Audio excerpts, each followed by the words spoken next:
So, tell me about yourself. What's your name? My name is Olivier Muhure. You can hear my accent. I am an African. I was born in Rwanda, but I grew up in a bunch of different countries, like Kenya. I lived there for 3 years. I left Rwanda when I was 10, moved to Kenya, lived there for 3 years, and then I moved to Connecticut. Somehow I ended up in Tennessee. Okay. So tell me about Rwanda. What is unique about Rwanda than any other African country?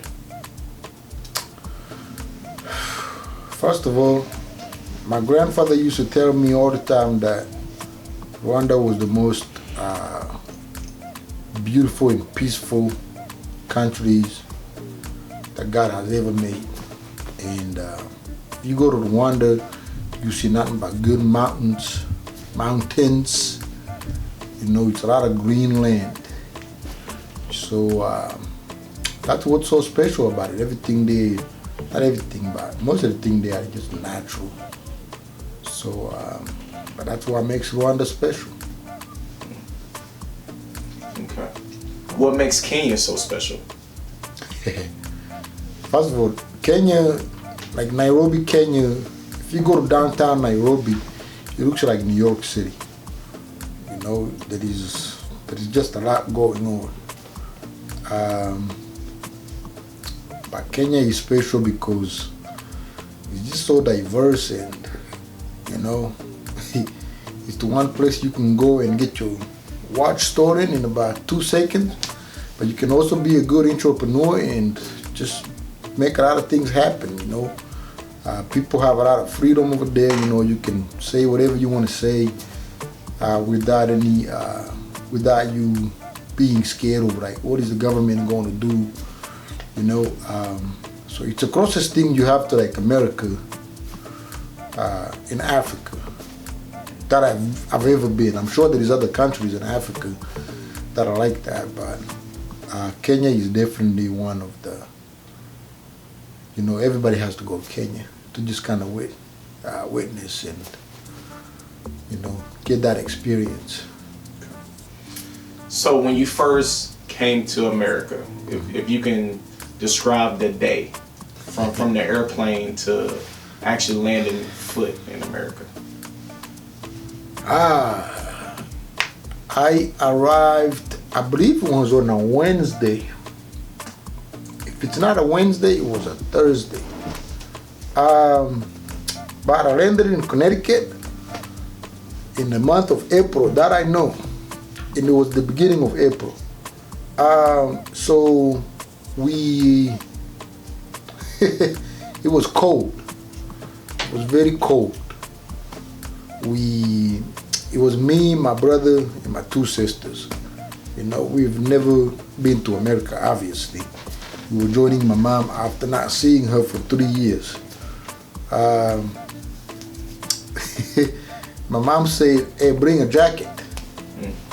I didn't listen. I came with a hoodie. Now, the coldest I ever got in Kenya when I was there, it's maybe 50, 60 degrees, So the first time I was ever going to be in a place where it was like 20 degrees and it was snowing. And let me just say, I regretted not having a jacket the moment I stepped outside, because so it's like I walked outside and I made a U-turn and came back inside, because the cold that hit me is nothing. I've never experienced anything like that. So and then things just got weird, because I didn't speak English, so I didn't understand what people were saying. It was the first time I was in a place where pretty much everybody I saw was a white person. So that was weird, because in Africa, in Rwanda, in Kenya, I would go for a year without seeing a white person. And if you saw a white person, you might celebrate. But then over here, I was the only black guy on the streets. So it's like everything just changed. So that was interesting. And Connecticut, The high school I went to, I was the only African American. No, I wasn't the only one. There was me, my sister, and my brother, and I believe there was 3 other people that were black in a class that was like, I don't know, maybe 1,000. So you can just imagine. Yeah, I mean, if you want me to tell you, I can go on like what happened at school. You know, it was weird. It was very weird. What was the most prominent or unique moment you had in high school that you'll never forget? A teacher I had, my French teacher. So, like I said, when I came, I didn't speak English. So, and they just put me in a regular classroom with other kids. So I remember I took a test and I didn't do good, but I couldn't read or understand anything that was going on the test. So I had a teacher. Her name is Roma Cacinis.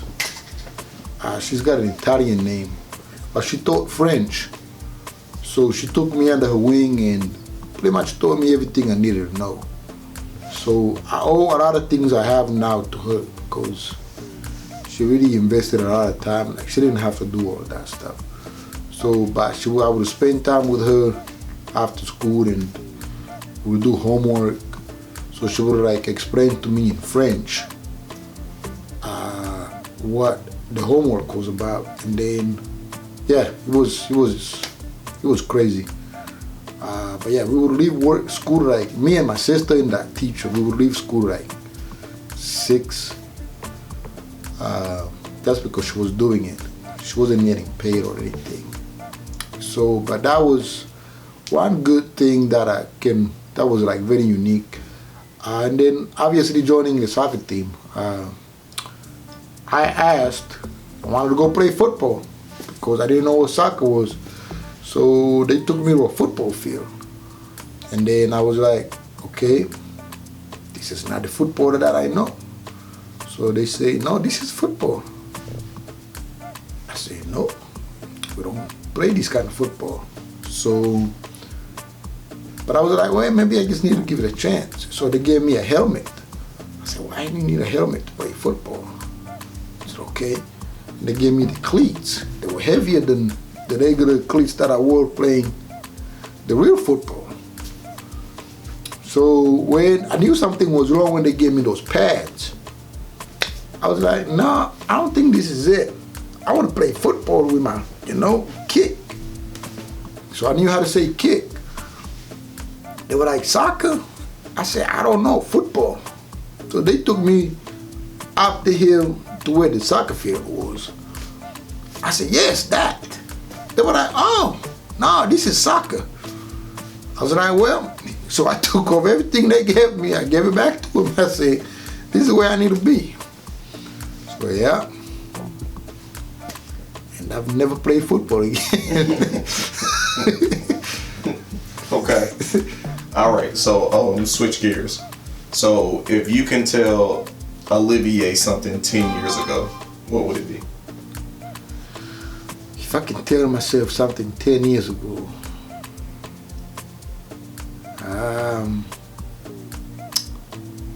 so that's 24 years. Man, don't wait for people to just do things, for you. Just go for it, because you sit down and wait for something to be perfect, and nothing will ever be perfect, Like billionaires don't have a perfect life, So we rob ourselves some good chances, But then also you just gotta be honest with yourself, that you can't save the world. That's one big thing. Like you cannot save everybody. because most of the times things that I've done to help other people have came back to bite me. You know, so yeah, just be honest, and you know, it's okay to say no sometimes. If you could tell something, 3 things actually, to your future kids, what would it be? 3 things.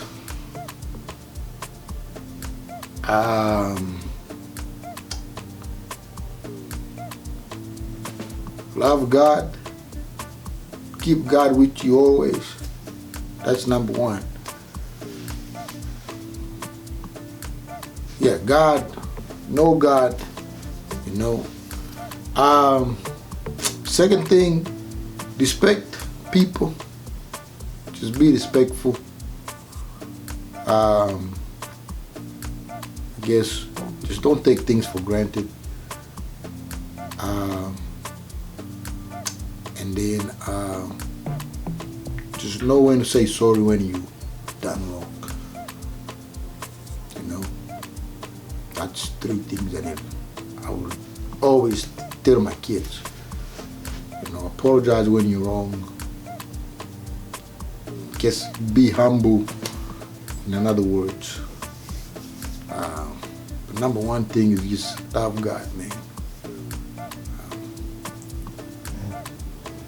So in the next 5 years, what would you like to be, or what would you like to be doing? Next 5 years, hopefully I'm gonna have some kids.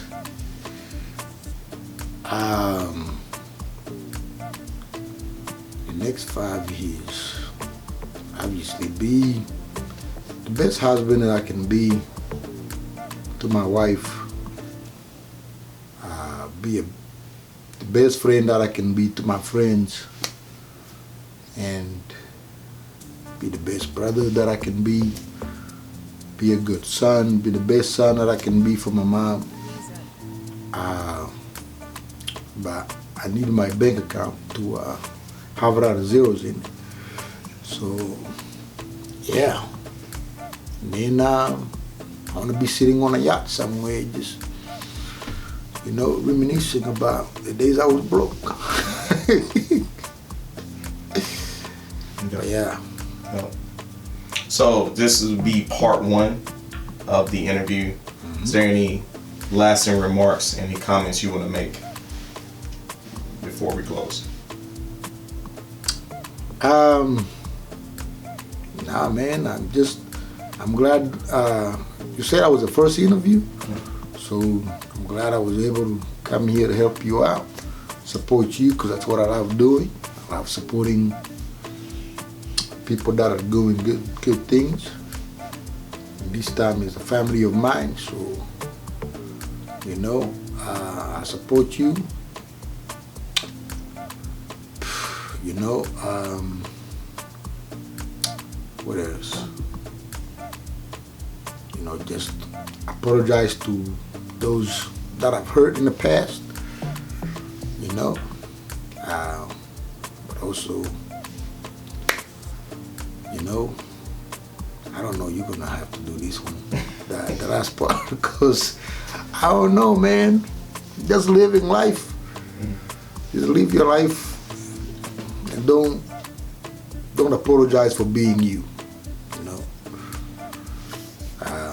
Yeah, because I would always be Olivier. By the way, my name is Olivier, not Olivia, not Olive, not